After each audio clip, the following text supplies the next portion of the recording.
Hi, my name is Tara, and in today's presentation I'll be discussing the pathophysiological and pharmacological management of an aortic aneurysm, focusing on both the thoracic and abdominal types. I'll also be covering medication commonly used in managing this condition, as well as its mechanisms of action and nursing considerations.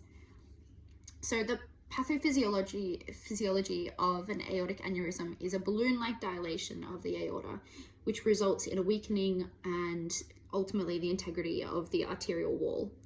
The aorta is the largest artery in the body, responsible for transporting blood from the heart to the rest of the body. Beginning at the left ventricle of the heart, the aorta then extends upward into an arc into the chest before extending downward into the abdomen.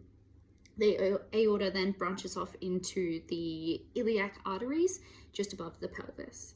When the walls of the aorta are weakened, it becomes susceptible to a balloon-like or abnormal expansion.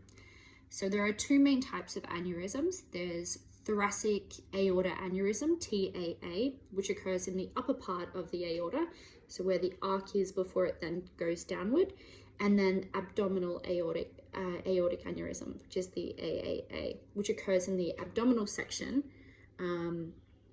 of the body of the aorta before it splits off into the iliac arteries.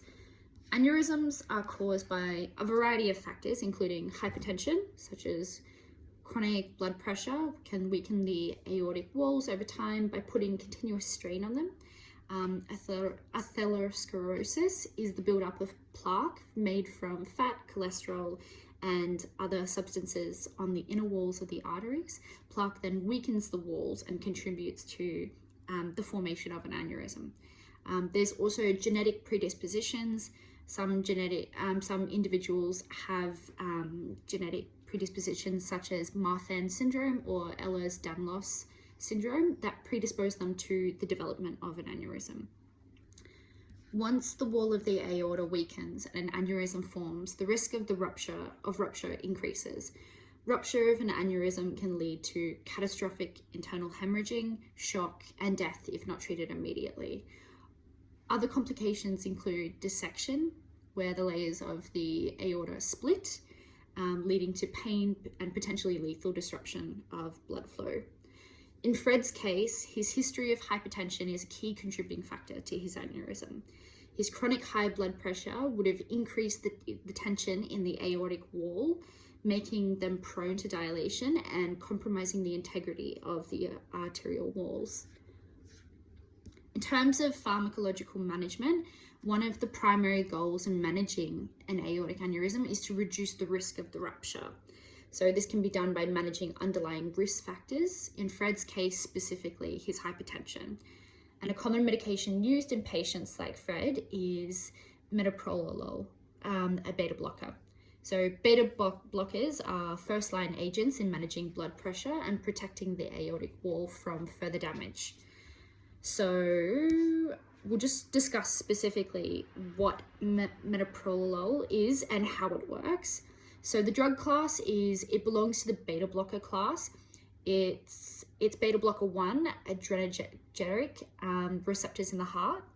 The mechanism of action is by blocking the receptors, the medication decreases the heart rate and reduces the force of contraction, which lowers the cardiac output. This reduces the pressure exerted on the aortic walls, the arterial walls, and prevents further expansion of the aneurysm and the ballooning that happens. So indications, metoprolol indicated for patients with hypertension, particularly for those with cardiovascular complications such as aortic aneurysms. In Fred's case, managing his high blood pressure is essential in preventing his aneurysm from enlarging and then further rupturing.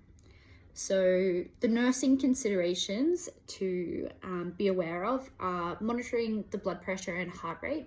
Before administering metoprolol, it's crucial and critical to check Fred's blood pressure and heart rate to ensure they are within safe parameters.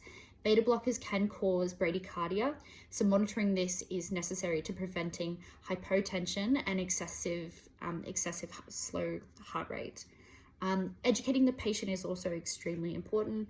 Fred should be educated about the importance of taking his medication regularly to control his blood pressure and to reduce the risk of complications. He should also be informed of potential side effects such as fatigue, dizziness, which may occur due to lower blood pressure. There is also renal and liver function to take into consideration. Since the medication, the beta blocker that we'd be administering, is metabolized in the liver and excreted by the kidneys, periodic assessments of Fred's renal and hepatic functions is important, especially considering his advanced age. So in conclusion, understanding the physiology of an aortic aneurysm is critical for managing Fred's condition. The weakening of the aortic wall, likely due to hypertension and possibly age-related changes, puts him at a risk for severe complications. By incorporating medications like metoprolol to manage his blood pressure, we can reduce the strain on the aorta and slow the aneurysm's progression. As nurses, it's important to continuously monitor Fred's blood pressure, heart rate, and overall cardiovascular health.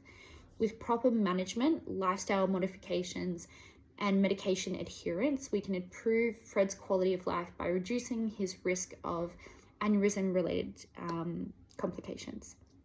Okay, thank you for your time.